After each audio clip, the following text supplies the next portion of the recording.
Usciamo una sera a Tedesche e troviamo ognuno la sua tedesca. La mia era alta 2,10 m. Ho detto meno male che è pieghevole.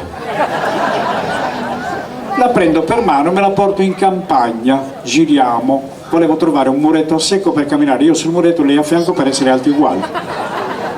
Cerchi muretti a secco in continente, non ce n'è, non ce n'è, muretti a secco in continente non ce n'è, in Sardegna siamo pieni di muretti a secco, però non ci sono tedeschi. Quindi niente, alla fine trovo un blocchetto, salgo su questo blocchetto, ero alto come la tedesca. Ho detto, ma adesso me la sblocchetto io. Nel più bello dello sblocchettaggio, cado dal blocchetto e lei a ridere. Allora la prendo per mano e me la porto in città, giriamo per le vie di Pesaro, dopo mezz'ora di girare troviamo un amico. Chi trova un amico trova una stanza. Trovo una stanza di questo amico continentale, casa continentale, cucina continentale, cortile continentale, salotto continentale, sala da pranzo continentale, gabinetto continentale, tutto continentale, la camera da letto sarda. Il letto piccolino piccolino, metti la tedesca sopra, spuntava 80 cm da una parte e 70 dall'altra.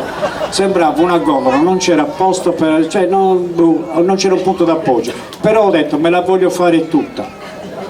Incomincio a farmela, abbasso le luci e mi diceva stringimi forte e io la stringevo.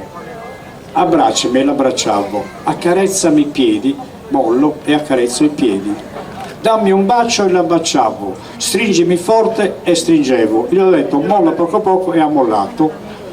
Accarezzami i piedi, gli accarezzo i piedi. Ridammi un bacio, 2,10 m andare, 2,10 m a tornare. Dopo un quarto d'ora avevo l'affanno. Arrivo a metà e c'era un altro. Mi ha detto dove sta un altro? Non lo so, sono appena arrivato, non sapevo neanche che ci abitava altra gente qua.